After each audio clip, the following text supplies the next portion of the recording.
Minha vizinha chamou a polícia achando que eu estava batendo na minha esposa. Quando os oficiais chegaram, descobriram que o pedido de socorro vinha do meu papagaio. Eu estava na garagem aberta, do lado de fora da casa, tentando encher o pneu do carro que insistia em esvaziar toda semana. Tava com a bomba de ar ligada e a cabeça cheia, quando ouvi vozes atrás de mim. Me virei e vi dois policiais vindo pela calçada, com aquela postura séria de quem tá pronto pra resolver alguma coisa urgente. Um deles perguntou se minha esposa estava em casa e se podia falar com ela. Eu achei estranho, porque ela tinha saído cedo pra visitar a mãe dela. Foi aí que o outro policial disse que receberam uma denúncia de gritos de socorro vindos da minha casa. Na hora eu entendi. Larguei a bomba de ar e fui pegar o culpado. O papagaio, o Charlie, estava no poleiro, gritando do jeito mais convincente possível. Socorro, por favor, me ajuda. A voz era idêntica à da minha esposa. Os policiais ficaram em silêncio por alguns segundos, até que um deles começou a rir. O outro tentou se segurar, mas acabou rindo também. Eu só consegui rir depois, meio sem graça, imaginando o que a vizinha devia estar pensando agora. Eu nunca imaginei que um papagaio pudesse quase me colocar numa viatura policial. A cena parecia saída de um vídeo viral, mas na hora não teve nada de engraçado. Eu estava ali, de bermuda, com a mão suja de graxa e o pneu ainda murcho, tentando explicar para dois oficiais que o pedido de socorro não vinha de uma mulher apanhando, e sim de um pássaro com talento demais para imitar vozes humanas. Charlie sempre foi o centro das atenções em casa. Minha esposa, Emily, o ganhou do pai quando era adolescente. Ele era praticamente parte da família, e tinha um vocabulário assustadoramente extenso. Mas nos últimos meses, depois que ela começou a trabalhar de casa, o bicho começou a copiar tudo o que ela dizia, especialmente quando ela brigava comigo. E ela vinha brigando bastante. Acho que foi isso que mais me constrangeu diante dos policiais. Porque quando Charlie gritava para com isso, ou me deixa em paz, ele estava repetindo frases reais. Frases que ela realmente dizia nas nossas discussões. Só que ouvir tudo ecoando pela rua, vindo de uma janela aberta, era outro nível de humilhação. Depois que os policiais entenderam o que tinha acontecido, eles pediram desculpas, rindo de leve. Mas eu percebi que um deles ainda me olhava de um jeito estranho, um olhar meio avaliador, como se ainda tivesse dúvida se aquela história era mesmo verdade. Eu garanti que minha esposa voltaria no fim da tarde e que eles podiam voltar se quisessem confirmar. Eles agradeceram e foram embora. Fiquei alguns minutos em silêncio, observando Charlie no poleiro. Ele inclinava a cabeça para um lado e pro outro, repetindo, socorro, me ajuda, com uma entonação que me arrepiava. Desliguei a luz da garagem e entrei em casa. Era engraçado, mas não totalmente. O som soava real demais. E o pior é que eu sabia de onde ele tinha aprendido. Quando Emily chegou naquela noite, contei o que aconteceu. Ela achou engraçado, mas depois o riso dela ficou meio travado. Perguntou se os policiais desconfiaram de algo, e eu percebi o quanto ela ficou tensa. Disse que não, que eles só riram e foram embora. Mas ela ficou parada, olhando pra Charlie, como se o bicho tivesse feito de propósito. Nos dias seguintes, percebi que ela ficou diferente, mais reservada, mais fria. Não era só por causa do papagaio. Nossas brigas tinham ficado cada vez mais curtas, e os silêncios cada vez mais longos. Eu tentava puxar conversa, ela evitava. Quando eu chegava do trabalho, ela já estava no quarto, com os fones de ouvido. Naquela semana, decidi que ia tentar me aproximar de novo. Falei que a gente podia sair pra jantar, só nós dois, igual antes. Ela disse que não podia, que precisava terminar um projeto.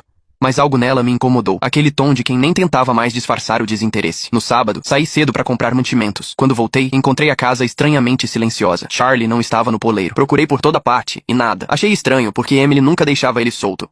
Quando fui até o quintal, percebi a porta lateral aberta e uma gaiola vazia sobre a mesa. Do lado, um bilhete. Ele precisa de um lugar mais tranquilo. Não dá pra viver ouvindo gritos todos os dias. Meu estômago travou. Eu não sabia se ela estava falando de mim, dela ou do papagaio. Peguei o celular e liguei pra ela. Sem resposta. Tentei de novo. Nada. Mandei mensagem. Visualizou, mas não respondeu. Passei o resto do dia tentando entender o que estava acontecendo. O fato é que, desde que ela começou aquele trabalho remoto, alguma coisa nela tinha mudado. Passou a sair com mais frequência e nunca dizia exatamente pra onde. Eu não queria ser paranoico, mas as ausências começaram a pesar, e agora, levar o Charlie assim, sem dizer nada, parecia mais um recado do que uma decisão impulsiva. À noite, sozinho na sala, fiquei olhando pra janela, e juro que por um instante ouvi de novo aquela voz. Socorro, me ajuda. Só que dessa vez vinha de fora. Abri a porta, mas a rua estava vazia. Nenhum vizinho, nenhum som. Só aquele silêncio estranho. O tipo de silêncio que antecede uma confusão. Fiquei parado na porta por alguns segundos, tentando entender se minha cabeça estava pregando uma peça, ou se eu realmente tinha ouvido aquilo. A voz era idêntica à do Charlie. Idêntica. Mas o papagaio estava com Emily. Pelo menos era o que dizia o bilhete.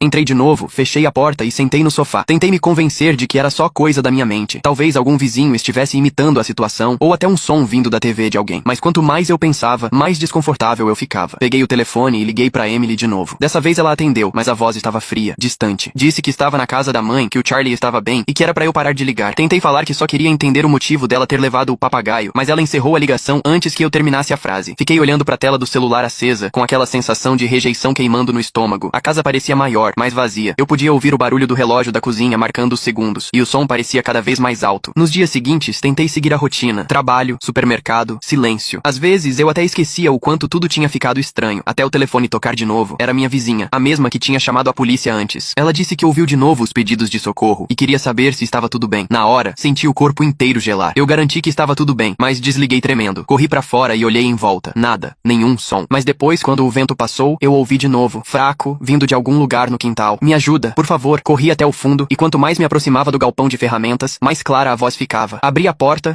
e se não quiser esperar a parte 2, pode assistir a história completa em meu canal do YouTube. Basta clicar em compartilhar e em mais. E depois clicar no link do YouTube aqui no meu perfil, ou procurar o canal Viciado em Reddit no YouTube.